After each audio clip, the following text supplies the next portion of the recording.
Okay, now the EU is set to finalize the visa-free suspension mechanism for citizenship by investment countries. There was some information that came out on this on Emmy Newsletter, and I wanted to go over this with you. What's happened is, you remember when I had talked to you about this situation where the EU and the US basically put a lot of pressure on the fast-track citizenship programs of the Caribbean, where they had to raise their limit on their donation option up to at least 200,000 US dollars.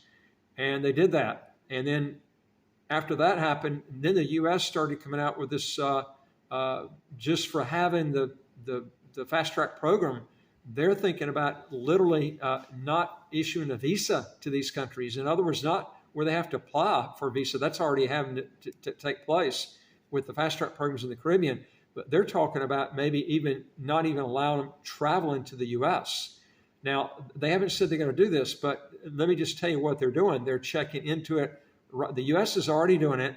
And now, remember I told you on a video in the last 2 or 3 weeks that I would say in the next 5 years, the EU is going to be coming out with the same thing the U.S. is doing, where they might try to deny the visa for anybody who is from a country in the Caribbean that has the fast track program. And, I gave you a list of the countries the U.S. was doing, not just the fast track programs of the Caribbean. There were tons of other countries also that they were thinking about doing that too. A lot of them were in Africa, but there were a lot that were outside of Africa too. There were 30-something countries roughly. But now what's happened is now the EU is coming in after they did this. They basically said either you raise your limit on your donation up to at least 200,000, or you're going to lose visa-free travel to the Schengen countries. Well, they did that, so they comply. They raised that limit up. All of them raised it up to at least 200,000. Now they're coming out and they're saying, we don't even like the fast-track program at all. They've always done this with these countries that have been blacklisted. They fulfill what's they're supposed to do to get off the blacklist, and then they just come out with something new. I mean, this is going to be continuous. And I think what St. Kitts and the other fast track programs are going to have to decide, do they want to continue having this program, the fast track program, because they'll be, even if they do what they want them to do, okay, which is eliminate the fast track program, they're probably going to come out with something else. I mean, it will be, this, that, or the other. It's just right now it's that. But they're going to have to make a decision. Do they want to eliminate the fast track program in the Caribbean and then keep that visa-free travel? Because that's down the road. I mean, they're already talking about it. I won't read it, some of the points to you in the article here. But if they don't do that, they're basically going to either keep their visa-free travel or just say, screw it, we're going to do our own thing and lose all those visa-free countries, which are basically the Schengen countries, which is roughly around 30 countries. Now, I think if they have that, choice, my thing is I would do away with the fast track program. And I've mentioned this to several people in the government in St. Kitts, that what they should do is come out with something that the EU can't really mess with or say much about. And that is getting a residency by investment program that's a short period. Okay. They might want to do it now just to have it in a trial period along with a fast track program. In other words, have a residency by investment program that runs 2 or 3 years, then you get the passport. Now, there's a lot of people that won't go with that, because most people that get the fast track program where they invest and they never move to St. Kitts, they don't, I got clients that have never been to St. Kitts and have gotten the fast track program. So, you'll get people that will, people that have businesses overseas, you're not going to get them for residency by investment because they don't want to pick up their bags and move, okay? And what they'll do is they might go with another fast track program that has visa-free travel, like Vanuatu, Egypt or Jordan, or one of these right there, or even Turkey. Turkey's got I think one of the worst ones, okay? Because their taxes are so bad if you move there. But, and I always put that as part of the passport you should be looking at when you get a passport. Get one that has no income taxes if you ended up moving there, okay? And when I say no income tax, I'm talking about where you can at least make income outside the country where it's income tax free, either a territorial tax system or a pure tax saving status with no income taxes.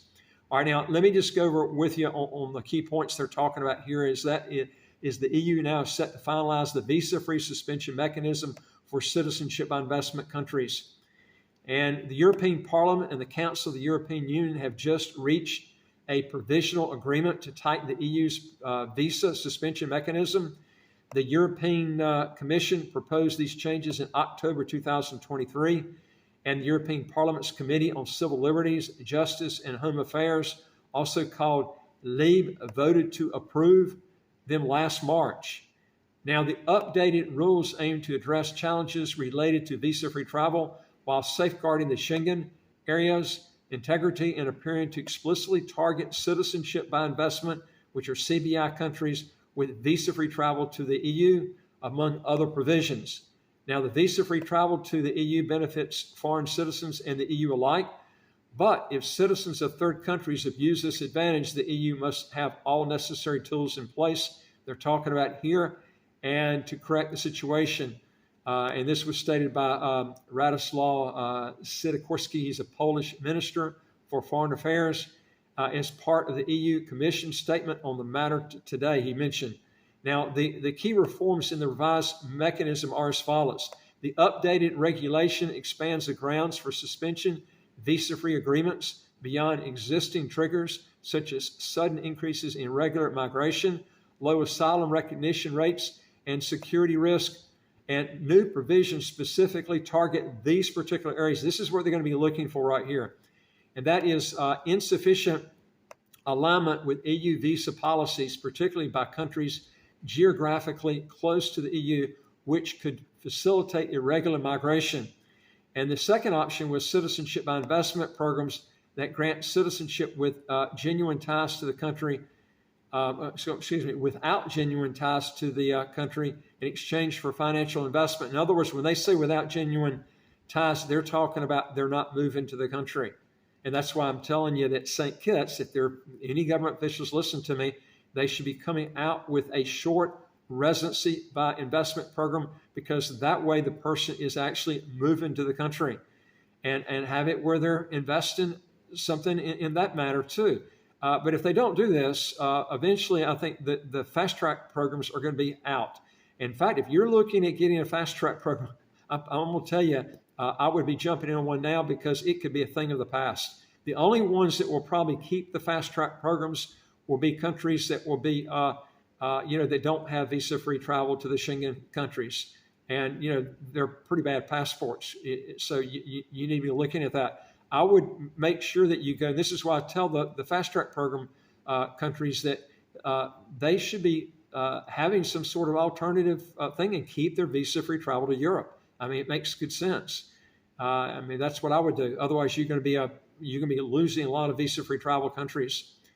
The other option here is they're going to be hitting on is hybrid threats, including state-sponsored manipulation of migration flows. The other option, too, that they're going to be hitting on and looking at is deterioration in external relations, especially concerning human rights violations or breaches of the United Nations Charter.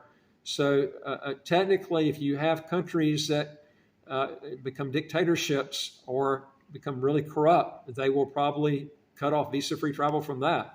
I don't disagree with that part, but the part of the fast track program I think is absurd. But, what do you do? Now, to enhance the EU's ability to respond swiftly to such cases, the new rules lower the thresholds for triggering the suspension mechanism. For instance, a 30% increase in asylum applications, overstays, or refused entries will now constitute grounds for an action, as will an asylum recognition rate below 20%. Also, folks, you can do us a big favor. We don't ask for money on this channel, but it would help us out tremendously on the algorithm of our channel. If you like our videos, give us a thumbs up, and don't forget to hit the subscribe button on the right of your screen right here. You'll get new videos automatically as they come out. And if you want to legally get your income taxes to zero, or how to get a second passport as quick as anywhere from 4 months to a year, go to our website, www.citizenshipquickly.com, and just ask for some help. All right, now, the new mechanism streamlines the process for imposing suspensions, enabling quicker interventions and giving affected countries more time to take remedial action. It also increases the initial visa suspension period from 9 to 12 months and allows an additional 24-month extension if the underlying issues persist. Now, the new rules would also introduce a targeted approach, enabling the EU to swiftly restrict visa exemptions for specific groups such as government officials or businessmen rather than entire populations. Now, that might be nice, and they might want to just stick with the government officials and leave the businessmen alone. But anyway, we'll see what happens with that. Now, let's look at the targeting of the Caribbean Citizenship by Investment programs, because this is the part that most of y'all are going to be looking at and trying to study. That is, one of the most contentious aspects of the reform is its apparent targeting of citizenship by investment programs, also called CIPs, which have drawn criticism from the EU and for what the EU claims to be security risk and undermine the bloc's visa policies. The Caribbean Citizenship by Investment programs in Antigua and Barbuda, Dominica, Grenada, St. Kitts and Nevis, and St. Lucia have faced particular scrutiny. Last year, these nations complied with EU and U.S. demands to strengthen oversight of the citizenship by investment programs, which I mentioned to you earlier, implement region-wide citizenship by investment reforms that would include mandatory interviews, enhanced due diligence, and the introduction of unified regulatory authority. This has done little to appease the EU, resulting in many Caribbean citizenship by investment programs viewing the EU's demands as an ever-moving goalpost. Like I said, I don't think you're ever going to be able to make these people happy. But, I think some things can be done more that they're not doing with these fast-track programs, which I've mentioned earlier. Now, the EU has already predominantly suspended Vanuatu's visa-free travel in November 2024. So that is an option. We do Vanuatu's program. If you're, that is a cheaper program than the fast-track programs, and if you think they might lose the visa-free status in countries that are in the fast-track in the Caribbean, you might want to consider Vanuatu. But again, you're very limited in your travel on that type of passport, and also with Turkey and Egypt and Jordan. Now, the U.S. may also apply a travel ban on 7 citizenship by investment countries as a new memorandum list: Antigua and Barbuda, Grenada, St. Kitts and Nevis, St. Lucia, Cambodia, and Egypt as nations whose citizens may soon lose partial or full access to the U.S. Now, remember, the U.S. on their setting their goalposts back, going and attacking these fast-track programs, they were leaving right now Grenada alone. So that is another option. We also do that program too if you're interested in Grenada. Grenada does have visa-free to the Schengen countries, but it could lose that. But now the U.S. is looking at not messing with Grenada because it does have an E2 treaty with the U.S. So, Grenada seems to be off the U.S. list, but on the EU list that they're going to be attacking. So that's something that you might want to, take in consideration.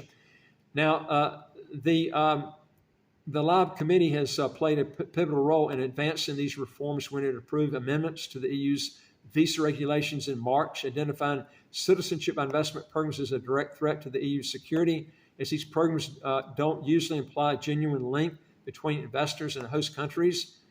In other words, they're not moving to the countries. With most of them, I would say 95% of them don't move there.